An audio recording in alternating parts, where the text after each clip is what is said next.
Today is Monday, July 28th, 2025, and today we are going to be talking about the Democratic Party's pathway to winning Senate control. In the next 4 years, Democrats are looking at a way that they can navigate an unfortunate 2024 election showing where they lost a number of key and crucial swing races in states like Montana, Ohio, and Pennsylvania. The most recent loss the Democrats were quite upset about coming off that presidential election. They expected that Montana and Ohio would be a bit more difficult, but Pennsylvania has been the one state that might be keeping Republicans in control for a lot longer than they might have expected in the United States Senate. But of course, in the 2026 races, as Democrats look forward to what they are expecting to be a Democratic wave year, they're looking to 2026 as an opportunity, not necessarily to win back Senate control. The math here is quite difficult to see how Democrats do that in just about a year and a half, but how it could set them up for victory in about 3.5 years in the 2028 Senate elections. And so since there's been a lot of conversation, especially in my recent videos where I talk about what a 2026 map might look like and how it could eventually lead to Democrats winning back Senate control as the party out of power, I decided to actually unpack that in today's video. What it would take, what would be necessary, and what the elections would have to look like, not just this cycle, but the next one in order for Democrats to win back Senate control. Now, I've also seen a few people ask that the pathway to Republicans maintaining control, a big reason why I don't make that many videos talking about Republicans maintaining control is because it actually is the default in the 2026 elections. Every single prediction I've put out since January of this year, looking forward ahead to November of next year, I've had Republicans maintain Senate control. It is extraordinarily difficult to imagine a reality in which Democrats do win Senate control after the 2026 midterm elections. Even with a win in Nebraska, with Dan Osborne against Pete Ricketts, even with him caucusing with the Democrats in expectation that they also win Maine and North Carolina, you still receive a tied Senate. J.D. Vance breaks the tie. Republicans maintain Senate control. So it is very much a pipe dream for Democrats to look to 2026 and say, we are going to win Senate control. I think it's immensely more helpful to look at what it might look like for the opposition party, in this case, the Democrats, looking at future elections, because it answers a lot of questions that many of you guys have already asked. What does it take for Democrats to win back the Senate? The House seems to be a very strong possibility, if not near certainty, on the left. But the Senate is a lot more up in the air. So I wanted to take the time, really unpack it here. What you have on your screen thus far are the 2026 Senate elections. Now, what I'm going to do right now is characterize all of the races that we know are not going to be super competitive. These are going to be races that Democrats probably won't even invest a dollar in this upcoming cycle, and it puts Republicans in a moderately good position to start off at. But again, this is a video talking about how do Democrats get to a point where they are in fact winning across a number of these races. And so what it would require, of course, in a blue wave year is Democrats would have to do very well in the states they already control, states like Minnesota and New Hampshire and Virginia and Colorado and New Mexico. But it would also require, too, with Republicans likely to win in states like Nebraska and Texas and Florida. This is just, rough estimates here, not doing my actual prediction. But again, Republicans already come into this with about 49 seats. Chances are they're going to get Iowa and Ohio, which puts them at a baseline of around 51. What Democrats would need in order to set themselves up for victory in the future is win in Michigan, which doesn't seem super impossible, win in Georgia, which again doesn't seem super impossible, but also win in Maine and North Carolina, two states right now that the Republican Party holds on to. Now, currently holds in the U.S. Congress.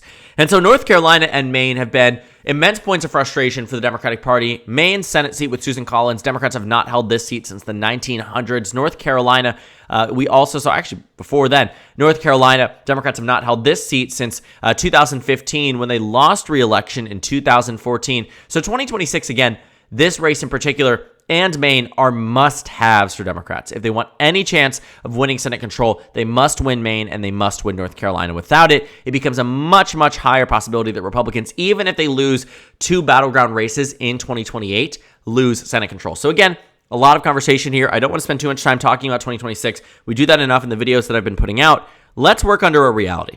The Democrats narrowly get by in Maine, they narrowly get by in North Carolina, and the Senate map and the Senate math look something a little bit like this, where the Republicans are at 51, the Democrats are at 49. Of course, a clear and decisive majority for the GOP still. This is the governing majority the Democrats essentially had in 2020 through 2024. So this is the Senate math that really would still give Republicans control of committee assignments, control of the U.S. Senate, control of approving Supreme Court justices, left, right, and center, whatever it might be, because you remove Susan Collins out of the equation, Lisa Murkowski becomes a non-factor because her one vote doesn't pull down the entirety of it. J.D. Vance can break the tie. Again, Republicans maintain Senate control in 2026 under this map. But what it does is it lends itself for Democrats to have a possibility of winning Senate control in the future. Now, allow me to explain. This is the Senate math, assuming that Maine and North Carolina elect a Democrat in a currently Republican-held seat. It's not a certainty, but it is a strong possibility that we end up with that after the 2026 election. And so in the remaining 2028 races, these are the Senate races that will be here for the 2028 election. About 34 seats up. There's 2 special elections, one in Ohio and one in Florida, due to vacancies that have been filled. But looking here, the 2028 race is an interesting one. I mean, it is one that Democrats have looked to and said, you know what, maybe we won't be able to win back Senate control. But there certainly is a pathway for Democrats to do so. It just isn't the easiest pathway. What we need to understand is that a lot of these states, even though they are yellow right now and might seem to be toss-ups, aren't in fact toss-ups. To make this a little bit easier on the eyes, I'm actually just going to go ahead and delete the seat here so you can see them as red, white, and blue, the colors of the American flag. 34 toss-up seats. Democrats and Republicans, again, most of these seats they know will not be competitive. North Dakota, South Dakota will all be states that, these are going to be states where Republicans looking at the 2028 election, they're going to come into this saying, we're going to win those 2 states. We're going to win a number of these other states too. They're going to win in states like Missouri. They're going to win in states like Arkansas, Louisiana, Alabama, South Carolina, Kentucky, Indiana. These are not going to be states that Democrats can reasonably target in the 2028 cycle. And the same thing, Democrats will have their own safe states as well. Utah, Idaho, there could be some conversation in the future about states like Alaska if Mary Peltola becomes governor and decides she wants to make a more nationalized bid. But again, a lot of things to jump through there. No guarantee that is the reality. And so Republicans start off at about a baseline, I would say, about 46 seats across the country here. Democrats are at 33, but of course they have their own safe states too. California, Oregon, Washington, Hawaii. I'd also argue Colorado and Illinois, my home state of Maryland, right? Connecticut, Vermont, New York, all states that I would say, again, at baseline, Democrats are going to be in a pretty strong position to win. And so that leaves us with about 11 remaining races that might be contested by the national parties. Realistically speaking, Iowa's going to be red, Ohio's going to be red, Florida's going to be red, and that really brings us down. And also, too, Maine's probably going to go blue. If it's not Susan Collins, it's Angus King. That race probably won't be touched. And chances are, too, in New Hampshire, it'll be interesting to see, but I'd say pretty solid for the Democrats across the state. That brings us down to the remaining 6 toss-up races. And they remind you a lot of the same exact battlegrounds from the 2024 presidential election, the 2020 presidential election, the 2016 presidential election. And that's because these are the states that are not only expected to be competitive on the presidential level next cycle, but equally on the Senate level. And right now, Republicans, again, coming off a Senate map where they're 51-49, maintain, a pretty good chunk of these seats. They currently hold up a seat right now in the state of North Carolina on this map. They hold another one in Wisconsin. That's Ron Johnson up there. That's Ted Budd in North Carolina. And so you start to see why this map, again, doesn't lend itself to being 100% for the Democratic Party, but a possibility. 1, if they win the White House, they could do a 50-50 tie. Or 2, if they could win an outright majority, they would need to win the remaining 6 seats here. And it isn't impossible to see how Democrats hold on to Wisconsin. They currently hold the seat there. This race would be not super great. They don't currently hold the seat here, but it wouldn't be impossible to see how they get it. They currently hold the opposing seat. Tammy Baldwin won in 2024. It wouldn't be impossible to see how Democrats win there. They have Jackie Rosen up in Nevada in 2020, or Catherine Cortez Masto rather, up in 2028. I'm cycling through the last cycle. In Arizona, this one would be Mark Kelly's seat. I'm confident that he'd be able to hold on to it. This race would be John Fetterman's seat. The question is, does he get primary? Does someone, win over him?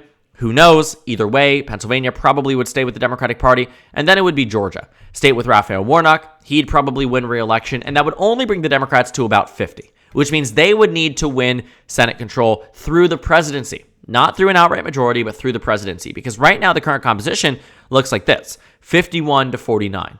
But the pathway for Democrats relies on a victory in Wisconsin and, yes, a victory in North Carolina. That is the way that Democrats get to this outright majority that they have been hoping for quite some time. Because what Democrats remember, I think, very painfully, is that after the 2020 cycle, they had a 50-50 majority. Democrats won Senate control through the Georgia runoff elections, but it didn't give them outright control. Kamala Harris broke the tie and gave Chuck Schumer the Senate Majority Leadership office, but it did not bring in and usher in Democrats having a governing majority where they weren't held up by some outside votes like Joe Manchin and Kyrsten Sinema. And what we see here is that this 51-49 advantage the Democrats would eventually have relies again on victories in Wisconsin and North Carolina, two states that might be unwilling to go alongside with Democratic victories in 2028, and also relies not just on those two states voting blue, but every other state around it in the battleground and toss-up column.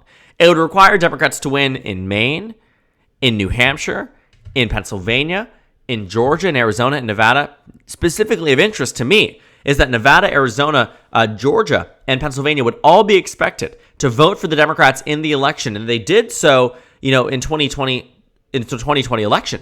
But in 2024, Donald Trump won all of these seats. Donald Trump won the Senate race for Dave McCormick in Pennsylvania. And these races, again, it's banking on a lot. The Democrats already win Wisconsin and especially North Carolina when there's a presidential election coinciding. But even more, that if in Georgia and Arizona and Nevada and Pennsylvania, they must follow through, because if they do not, the Senate majority falls apart for Democrats. So now you know why in all of my videos I say there's probably, 70-80% chance Republicans still hold Senate control after the next cycle. Not this one, but the next one. I'd say we're nearing 95 to 100% Republicans maintain Senate control after 2026. But in 2028, there is an outsized possibility the Democrats win in North Carolina and Wisconsin and every other battleground state, because they've actually historically done better in Senate races than they have on the presidential level. But that doesn't mean it's a guarantee, nor does it mean that it is more likely than not to happen. It is more likely that the Republican Party maintains Senate control through the rest of the decade than it is Democrats flip it in 2028.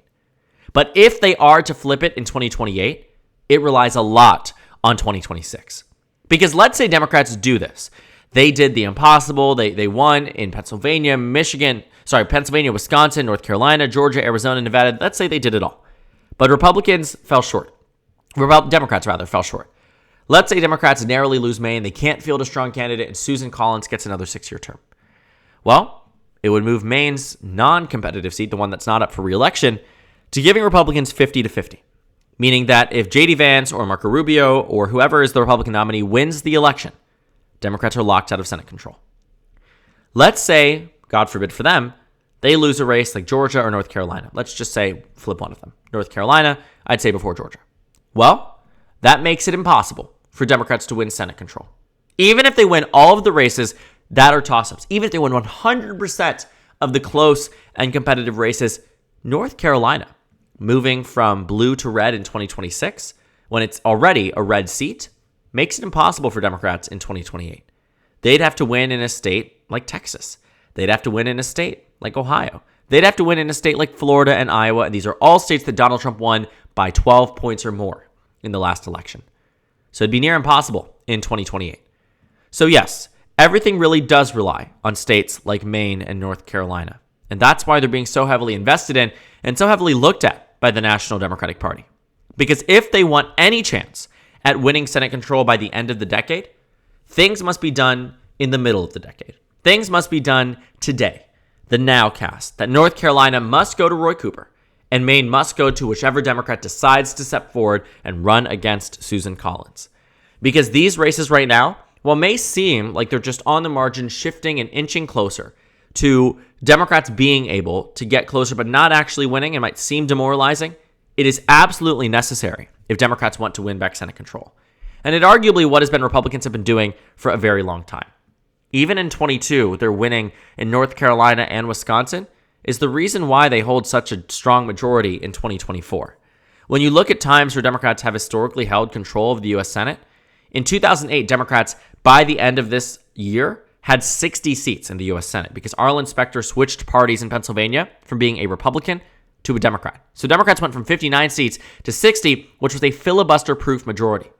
But in 2010, Republicans were able to win a number of seats. They won Illinois, they won Wisconsin, they won Pennsylvania. They flipped a number of seats that Democrats currently held. Then in 2012, Democrats slightly expanded. But it was this improvement in 2010, not 2012. They lost all of the competitive races besides Arizona and Nevada, which shouldn't have even been competitive in the first place. But it was the 2010 election that on the margins, winning with Mark Kirk in Illinois, winning with Ron Johnson in Wisconsin, winning with Pat Toomey in Pennsylvania, would lead Republicans to 2014 that would usher in Republicans being in the majority. Because let's say 2010 had gone differently. Let's say Democrats held on to Illinois, Wisconsin, Pennsylvania. Let's say they had held on to these seats. And if you do the comparison and you look at the last election, 2010, if we can actually pull it up here, 2010 versus 2004, you're finding the Republicans flipped Wisconsin, they flipped in Illinois, they flipped Indiana, they flipped a number of seats here, right? And so what that essentially did was made it so by the time you reached 2014, it gave Republicans that majority that if Democrats held on to it, you would have found the Democrats would have done better because by 2016, Democrats gained 2 seats. By 2018, they hold on roughly to everything they have, minus 1 seat. And then by 2020, Democrats would have been in a much better position. And so again, everything has a ripple effect. Everything has an impact on one step to the next.